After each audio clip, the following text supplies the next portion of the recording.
30 April 1976, sepucuk surat dari Panitia Pertemuan Dewan Mahasiswa IKIP se-Indonesia menjadi tonggak awal berdirinya lembaga penerbitan pertama di IKIP Ujung Pandang.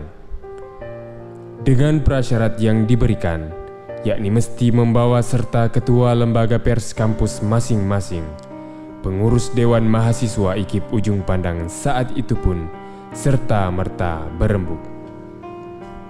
Abdullah Dola, Ketua Dewan Mahasiswa IKIP Ujung Pandang saat itu, mengumpulkan beberapa pengurus Dewan Mahasiswa di kediamannya Jalan Serigala untuk menggelar rapat pembentukan pengelola lembaga pers mahasiswa IKIP Ujung Pandang dan terbitannya. 3 Mei 1976, pengurus lembaga pers yang kemudian disepakati bernama profesi tersebut pun terbentuk. Dengan pengelola Abdullah Dola, Ismail Faisal, Umar Labetubung, dan Andi Zainuddin, 5 Mei 1976, buletin pertama profesi mewujud. Undangan itu mengharapkan juga membawa penerbitan, artinya sudah harus terbit, sudah ada hasil kami bawa ke sana. Pimpinan menjawab itu adalah saya dan penanggung jawab. Kemudian pimpinan redaksi itu Umar Labetubung. Mungkin suatu pertanyaan, mengapa buletin ini diberi nama profesi? Sebagaimana kita ketahui bahwa IKIP itu adalah pencetak guru, sedangkan guru adalah merupakan suatu profesi. Dengan dasar itulah pada waktu itu Abdullah yang mencetuskan nama profesi disepakati oleh teman-teman. Jadi itulah yang menjadi nama buletin IKIP Ujung Pandang sebagai profesi. 21 bulan berjalan di bawah komando Dewan Mahasiswa, profesi kala itu menjadi gerakan alternatif untuk melakukan kontrol kebijakan birokrasi kampus serta kebijakan pemerintahan melalui tulisannya yang mengkritik. Namun pada tahun 1978, pemerintah Orde Baru mengeluarkan kebijakan tentang normalisasi kehidupan kampus dan pembentukan Badan Koordinasi Kemahasiswaan yang dikenal dengan istilah NKK-BKK.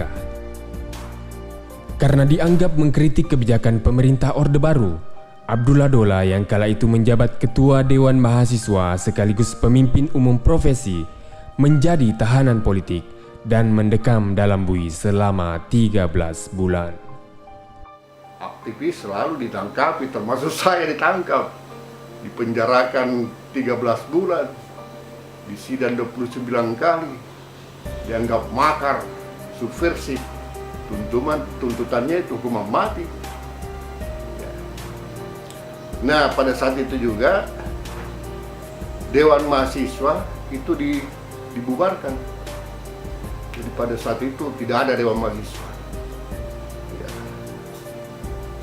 Beberapa bulan atau tahun itu dibentuklah namanya NKK-BKK. 1977 dengan istilah normalisasi kehidupan kampus, profesi mulai tidak begitu terurus karena para pengelolanya kadang-kadang diinterogasi, bahkan diintimidasi ya, karena kadang-kadang atau dianggap bahwa muatan profesi ada yang bertentangan dengan keinginan pemerintah atau tidak sesuai dengan keinginan pemerintah. Beberapa tahun setelah Dewan Mahasiswa dibekukan, buletin profesi tidak terurus lagi sebagaimana mestinya. Sejak saat itu, profesi mulai timbul tenggelam.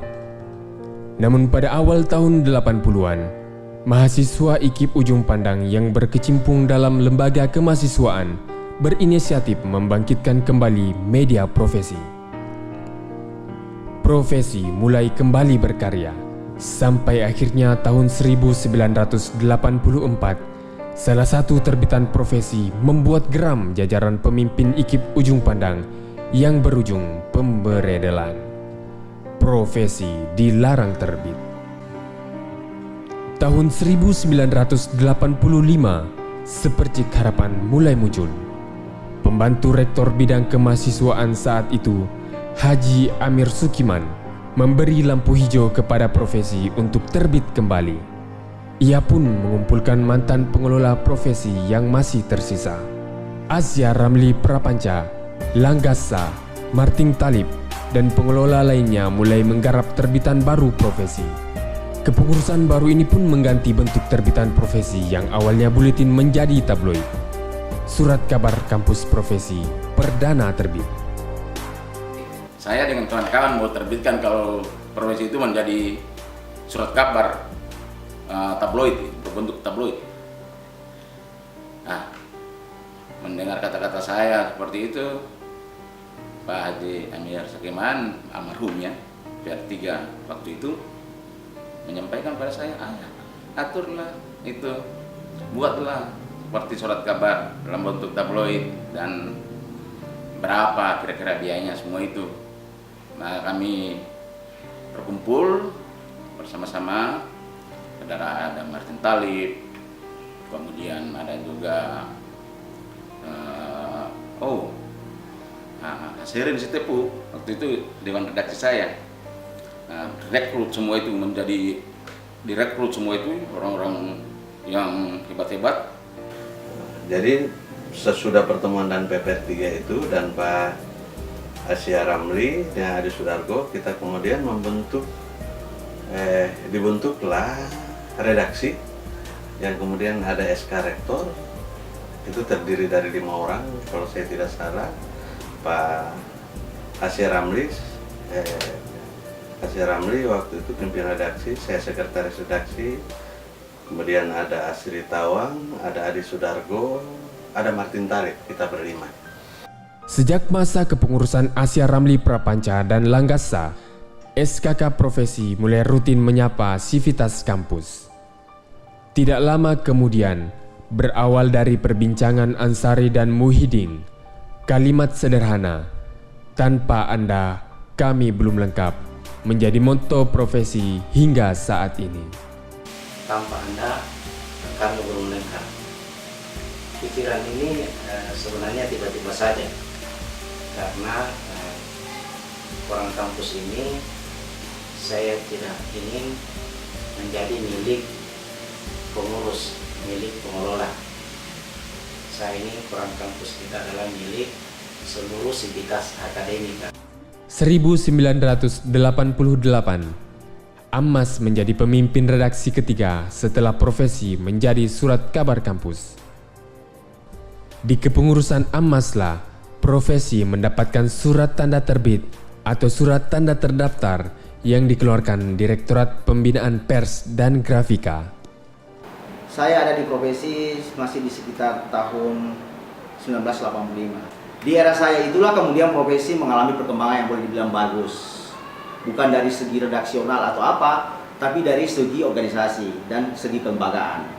Surat kabar profesi itu pertama kali memiliki STT, surat tanda terbit atau surat tanda terdaftar dari Departemen Penerangan, yang waktu itu dibawahi oleh Direktorat Jenderal Pembinaan Pers dan Grafika. Jadi di koran yang sekarang ada sampai hari ini tuh di box kepengurusan, di box organisasi itu terlihat ada STT nomor sekian-sekian-sekian, Dirjen PPG tahun 90. Ketika itulah di zaman saya terbit itu, dan itu pengurusannya luar biasa karena harus melalui Departemen Penerangan waktu itu yang belum dibubarkan oleh Gus Dur. Profesi pun terus berkembang. Setiap kepengurusan membawa warnanya masing-masing. Hingga pada tahun 1994, Mukramal Aziz sebagai pemimpin redaksi berkutat dengan pengelolaan sumber daya manusia. Periode saya itu seingat saya tahun 1994 sampai dengan tahun 1995, artinya 20 tahun lalu ya, kurang lebih 20 tahun lalu atau 19 tahun lalu saya menjadi pemret di profesi, dan pada saat itu memang kondisi profesi secara sistem infrastruktur, sistem SDM, pengelolaan itu nyaris amburadul. Ketika saya masuk di profesi tahun 93, itulah saya berpikir harus merubah konsep yang atau paling tidak mindset yang ada di profesi saat itu. Lembaga profesi harus menjadi sebuah lembaga yang profesional, lembaga kemahasiswaan yang profesional, lembaga pers mahasiswa yang profesional, dikelola secara profesional. Lepas mengurusi sumber daya manusia, Uslimin, pemimpin redaksi setelah Mukramal Aziz, mencoba meningkatkan kualitas terbitan. Mencoba terobosan baru dengan menghadirkan rubrik yang berbeda dari terbitan-terbitan sebelumnya. Profesiana, rubrik dengan tulisan yang ringan, sesekali menggigit. Berusaha tetap berpegang pada idealisme pers mahasiswa, terbitan Profesi kerap kali menyentil. Tak heran, beberapa kali redaksi Profesi disambangi narasumber yang protes. Pembinaan SDM memang kita lebih mengedepankan daya kritisme. Jadi tulisan-tulisan yang kritis, dan di era saya itu ada namanya rubrik Profesiana dibuka. Itu gaya menulis yang sifatnya ringan tapi menggigit sekali, ya. Dan itu dampaknya pernah di kepemimpinan saya itu kita pernah didemo oleh teman-teman dari MIPA karena kita menulis soal dugaan perselingkuhan dosen dan mahasiswi dalam kaitan kegiatan prakerja di BIRA. Saya memimpin profesi pada periode 97-98. Saat itu memang lagi masa peralihan dari Orde Baru ke Reformasi. Jadi konstelasi politik nasional juga itu merembes sampai ke kampus. Ketika kami di profesi mengangkat laporan khusus soal masihkah perlu resimen mahasiswa dipertahankan, ternyata teman-teman Menwa tidak menerima baik begitu. Dan alhamdulillah kami mendapat serbuan dari sekelompok anggota resimen mahasiswa. Tapi sebetulnya berita itu bukan kita yang buat-buat.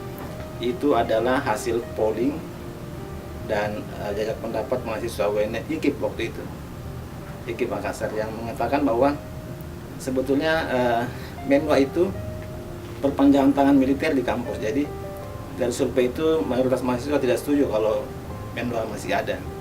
Tapi ternyata teman-teman di Menwa itu tidak menerima baik. Itu yang paling berkesan, karena saya tidak sempat kena fisik sebetulnya, tapi saya sempat disirami RT. Saya berpendapat bahwa pers kampus itu sangat bermanfaat, sangat berharga untuk bisa menjadi media, baik untuk media pemberitaan yang bersifat berita maupun memuat hal-hal yang misalnya ada singgungan. Saya kira itu kan biasa, hal yang biasa. Karena dia kan harus mengoreksi itu sifatnya. Nah, bahwa yang dikoreksi itu perlu memberikan jawaban, saya kira hal yang biasa. Dan saya kira itu bagian dari prinsip demokrasi. 25 tahun mandiri sebagai lembaga penerbitan, memasuki abad ke-21, Profesi hadir dengan produk baru. Tak mau membatasi diri pada bidang kepenulisan saja, beberapa tahun lamanya Profesi berusaha merambah dunia broadcasting. Hingga akhirnya, tepat pada tahun 2000, Profesi resmi meluncurkan Profesi FM.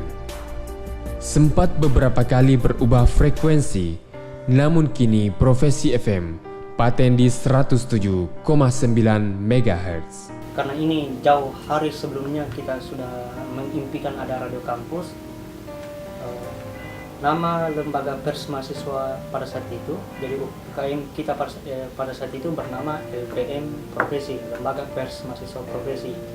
Nah, musker sebelumnya itu kita sudah mengubah memang namanya menjadi Lembaga Penerbitan dan Penyiaran Mahasiswa profesi atau LPPM. Jadi yang berhak mengelola radio kampus itu adalah kita, LPPM profesi, karena nama kita adalah Lembaga Penerbitan dan Penyiaran Mahasiswa. Setelah hak mengelola radio komunitas kampus tergenggam, memasuki era digitalisasi, profesi membuat rumah baru di dunia maya. Di pertengahan tahun 2008, Profesi Online tayang perdana di laman profesiunm.com. Oke, kalau awal pembentukan profesi online itu sebenarnya hanya untuk membackup produk kita, tabloid profesi yang jumlahnya sangat terbatas. Sementara mahasiswa UNM ya jumlahnya mungkin saya tidak tahu sekian puluh ribu. Pengelola LPPM profesi kala itu merasa perlu meningkatkan kualitas dan kuantitas terbitannya melihat jumlah pembaca yang notabene-nya adalah mahasiswa UNM yang kian hari kian bertambah banyak. Di tahun 2009, pengelola mencoba menambah jumlah halaman tabloid dari 8 halaman menjadi 16 halaman. Perdana kita 16 halaman itu sekitar bulan September 2008. Ya. Di setiap rapat selalu saya tekankan kita bisa menerbitkan ini, kita kerja dan 1 bulan kita alhamdulillah kita terbitkan 16 halaman. Terbitan pertama kita berjudul sana-sana adalah konflik kunjung padam. Tapi sebenarnya bukan esensi jumlah halamannya.